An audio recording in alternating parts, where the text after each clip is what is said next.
قبلہ چودھری صاحب، آپ نے علامہ اقبال سے اپنے غائبانہ تعارف کا ذکر فرمایا ہے، کیا ان سے آپ کی ملاقات بھی ہوئی؟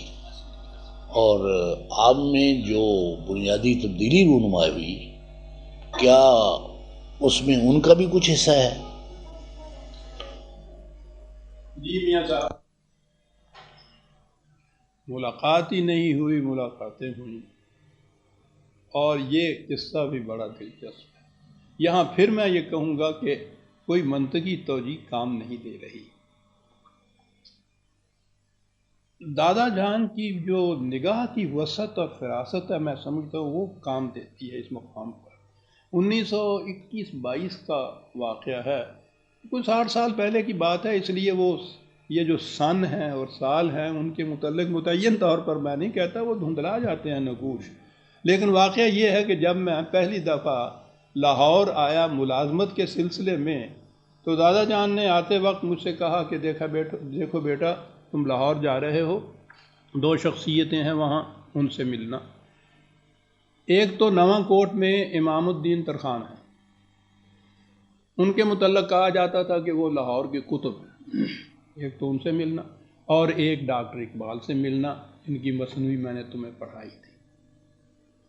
اور اس زمانے میں اس کے بعد ڈاکٹر اقبال کے خلاف اتنا مخالفت کا طوفان برپا ہوا تھا سارے ملک کے اندر، وہ جتنے بھی وہ تصوف کے ساتھ دلچسپی رکھنے والے لوگ تھے، وہ سارے ان کے خلاف ہو چکے ہوئے تھے۔ اس ہنگامے کے اندر بھی انہوں نے اس کے بعد مجھ سے کہا کہ ان سے ملتے رہنا، وہ بڑی عظیم شخصیت ہیں صاحب۔ تو میں آیا تو میں وہ جو قطب سے لاہور کے، میں کسی کے خلاف منافرت کی بات نہیں کرتا، ان سے تو میں ایک آدھ مرتبہ ہی ملا، کیونکہ اقبال کی عظمت اور جو قرآن کے متعلق انہوں نے کہا تھا وہ میرے دل پہ بڑی چھائی ہوئی تھی۔ تو علامہ اقبال سے ملاقات ہوئی، ملاقاتیں ہوتی رہیں۔ ان میں ایک خصوصیت بڑی اہم تھی، وہ کسی ملنے والے کو بھی یہ احساس نہیں دلاتے تھے کہ وہ کتنی عظیم شخصیت اور کتنے بڑے مفکر اور کتنے متبحر عالم ہیں، وہ ہمیشہ اس کی سطح پہ آ جایا کرتے تھے۔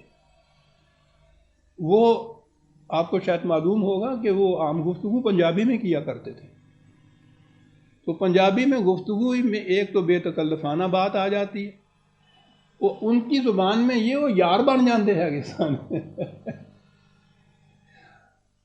اندازہ لگائیے کہ میں 1921-22 کے اندر میری عمر ہی کیا تھی، اور محض ایک طالب علم کی حیثیت سے وہاں جا رہا ہوں، وہ علامہ اقبال۔ لیکن انہوں نے بہت جلدی یہ جو تفاوت تھا درمیان کا مٹا کے وہ یرانہ گنڈ لیا، انہوں کہنے نا یہ صورت تھی، اور یہ بڑی چیز تھی ان میں۔ اس سے اکتساب فیض کے دروازے کھل جاتے تھے، جرأتیں بے باک ہو جاتی تھی ان سے گفتگو کرنے کی، ایسا ہوتا تھا جیسے ہم برابر کی حیثیت سے گفتگو کر رہے ہیں۔ مختصراً میں عرض کروں گا کہ فکر اقبال سے جو کچھ میں نے حاصل کیا، مختصراً وہ یہ تھا کہ اسلام میں سند اور حجت صرف خدا کی کتاب ہے، بڑی چیز۔ عقائد ہوں یا مسالک، روایات ہوں یا تاریخ، فقہ ہو یا تفسیر، جو قرآن کے مطابق ہے وہ صحیح ہے اور جائز ہے، جو اس کے خلاف ہے وہ صحیح نہیں، غلط ہے، اور اگر شریعت کی بات ہے تو ناجائز ہے۔ یہ چیز بڑی پختگی سے اس زمانے میں آ گئی کہ سند صرف خدا کی کتاب ہے، اور آپ نے دیکھا ہوگا کہ اس کے بعد آج تک میرے ہاں یہ چیز مسلسل آ رہی ہے۔ یعنی یہ نقطہ ماسکہ ہے میری فکر کا، جو کچھ میں نے کیا ہے اس کے بعد اس کا بنیادی اساسی نقطہ یہ ہے کہ سند جو ہے وہ خدا کی کتاب ہے۔ یہ پہلی چیز تھی جو فیضان اقبال سے یا فکر اقبال سے مجھے وہاں حاصل ہوئی۔ دوسری چیز یہ بات کہ قرآن اپنی تفسیر آپ کرتا ہے، ان کے الفاظ میں کہ سورج کو چراغ لے کر ڈھونڈا نہیں جاتا، وہ اپنی دلیل آپ ہوتا ہے۔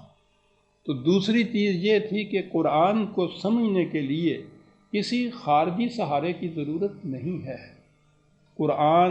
قرآن سے سمجھا جا سکتا ہے۔ تو اب اس چیز نے بھی میرے اندر ایک انقلاب پیدا کیا، تو میں تو کسی اور انداز سے ہی قرآن کے سمجھنے کا عادی چلا آ رہا تھا، تو اس کے معنی یہ ہوئے کہ وہ تو اثر نو پھر سمجھنا پڑے گا، اس کو ایک معیار قرار دینا پڑے گا، اس کے بعد سند قرار دینا پڑے گا، اس کے بعد تو پوچھا یہ کہ اس کے سمجھنے کا طریقہ کیا ہے۔ وہ ان کے دو فکرے نہیں، ایک فکرے کے دو ٹکڑے ہیں، متعدد مقامات پہ انہوں نے اس کو دہرایا بھی ہے کہ قرآن سمجھنا ہو تو محاورہ عرب اور تصریف آیات کی روح سے سمجھا جا سکتا ہے۔ یہ اصطلاحی چیز ہے، اس کے معنی یہ ہیں محاورہ عرب کے، اور بڑی اہم چیز ہے یہ۔ انہوں نے کہا کہ زمانہ نزول قرآن میں قرآن کریم کے الفاظ کے جو معانی اور مفہوم وہاں کے عرب اس زمانے کے عرب لیتے تھے، وہی اس کے صحیح معنی ہیں، اس لیے کہ علم الالسنہ کے علماء اس حقیقت کو جانتے ہیں کہ مرور زمانہ سے زبان پر بڑا اثر پڑتا ہے، اور اس کے الفاظ کے معنی کہیں سے کہیں چلے جاتے ہیں، اور بڑی تبدیلی اس میں واقع ہوتی ہے۔ تو انہوں نے کہا کہ عربی زبان تو وہی ہے آج بھی، لیکن ان مفردات، قرآن کے ان الفاظ کو مفردات کہتے ہیں، مفردات قرآنی کے وہ مفاہیم جو اس دور میں ان عربوں کے سامنے تھے اور جنہیں کچھ پوچھنے کی ضرورت نہیں پیش آئی، جنہوں نے کوئی تفسیر نہیں لکھی، جنہوں نے کوئی لغت نہیں لکھا، وہ جب لفظ سامنے آتا تھا تو سمجھ جاتے تھے کہ کیا کہا ہے۔ وہ جب تک مفہوم سامنے نہیں ہوگا قرآن سمجھ میں نہیں آ سکتا۔ تو یہ تو ہے محاورہ عرب۔ اور دوسری چیز، بلکہ اسی محاورہ عرب میں انہوں نے کہا، اور ان کی تحریروں میں یہ چیز موجود ہے، یہ تو ان کا بنیادی نقطہ ہے کہ عربی زبان پر یا قرآن کے مفردات پر کچھ بہت دور جا کر اس کا اثر نہیں پڑا۔ عباسیوں کے زمانے میں انہوں نے کہا کہ یہ ملوکیت یا مملکت تو یہ اس عربوں کی تھی، لیکن اس میں ذہنیت اور ثقافت ساری ایرانیوں کی آ چکی ہوئی تھی۔ یہ عجیب چیز ہے، جیسا کہ آپ کو شاید معلوم ہو کہ شیعہ حضرات کے تو ایک طرف رہا، سنیوں کے احادیث کے جو 6 مجموعے ہیں جنہیں صحائح ستہ کہا جاتا ہے، صحیح ترین مجموعے احادیث کے 6 کے 6 مجموعوں کے جو جامعین ہیں وہ سارے ایرانی ہیں، ایک بھی عرب نہیں ہے۔ یعنی نبی اکرم صلی اللہ علیہ وسلم اور حضور کے زمانے کے صدر اول کے کوائف و واقعات و روایات، ان کو جمع کرنے والا، ان پہ تنقید کرنے والا، ان پہ چھانٹی کرنے والا کوئی عرب نہیں ہے، ایرانی ہے۔ سب سے پہلی تاریخ آپ کے ہاں جو مبسوط لکھی گئی وہ لکھنے والا ایرانی ہے۔ سب سے پہلی تفسیر جو آپ کے ہاں قرآن کی لکھی گئی وہ لکھنے والا ایرانی ہے۔ آپ کو یاد ہے اقبال کے ہاں ایک اصطلاح ہے عجمی اسلام۔ جی جی بالکل۔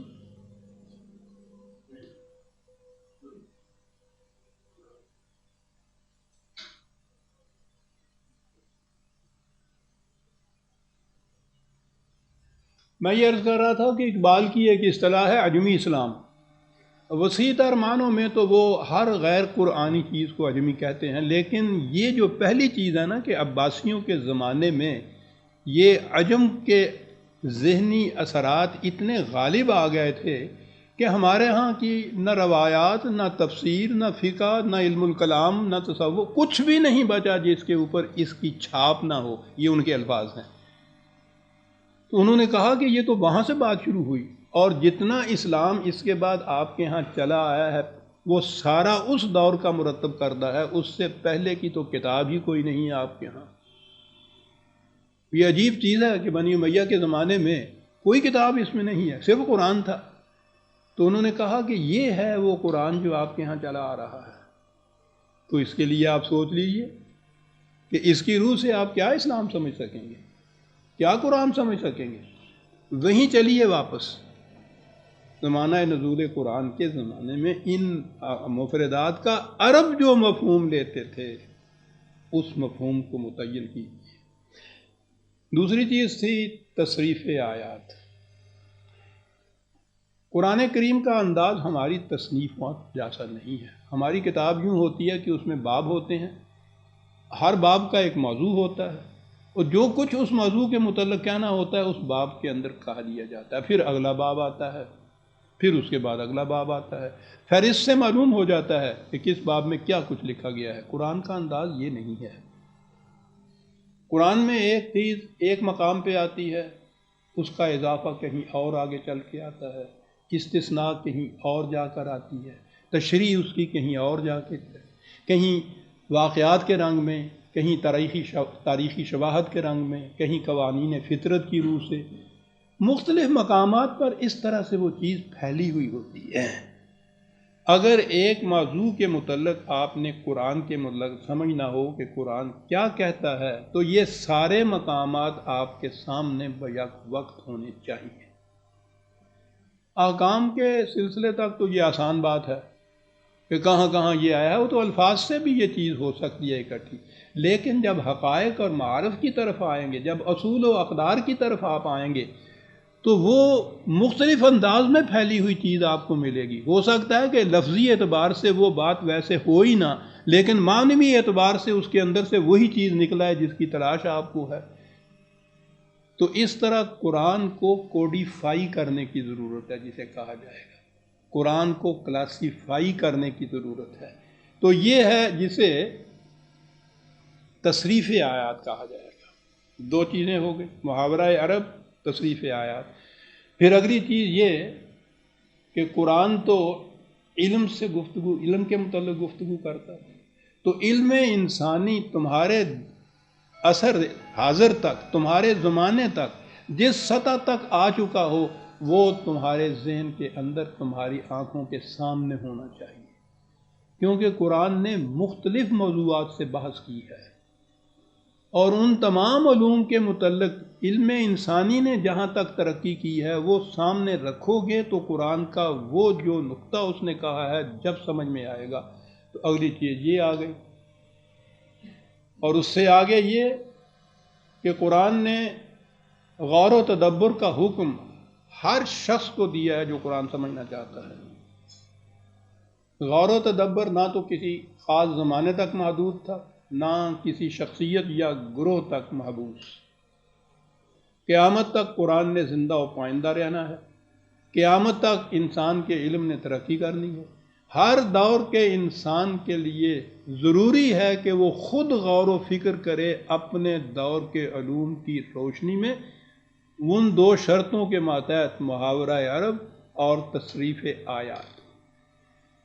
تو انہوں نے یہ کہا کہ اس انداز سے اگر یہ سمجھا جائے تو پھر کہہ سکتے ہو کہ میں نے قرآن سمجھا ہے۔ جو کچھ سمجھا ہے تم نے وہ قرآن نہیں سمجھا۔ کہہ سکتے ہو کہ فلاں نے قرآن جو سمجھا تھا وہ چیز میں نے پڑھ لی ہے، تم نے قرآن نہیں سمجھا ہے۔ تو قرآن کو یوں سمجھنا چاہیے جناب۔ یہ تھی میاں صاحب فکر اقبال سے مجھے جو رہنمائی ملی، اور اس میں آپ دیکھیے کہ مجھے یہ سب کچھ نئے سرے سے کرنا پڑا۔ وہ اتنا ہی نہیں ہوا کہ فکری طور پہ کوئی تبدیلی ہوئی، بلکہ بات یہ تھی کہ اگر مجھے واقعی قرآن سمجھنا ہے تو یہ تو پھر ایک بالکل نئی پٹڑی تھی جس کے اوپر ایک اس ریل نے پڑنا تھا۔ یہ چیز تھی جو اس دور میں آئی۔ آپ سوچئے کہ ابھی میری عمر کیا تھی، اور اس کے ساتھ یہ کتنی بڑی چیز ذمہ دارانہ تھی، کتنا بڑا یہ وہ سنگ تراشی تھی، خارہ شگافی تھی جس میں سے جوئے شیر کا لانا تھا۔ بہرحال یہ چیز لے کے اقبال کے میکدہ سے میں باہر آیا، اور نکلا جو میکدے سے تو دنیا بدل گئی۔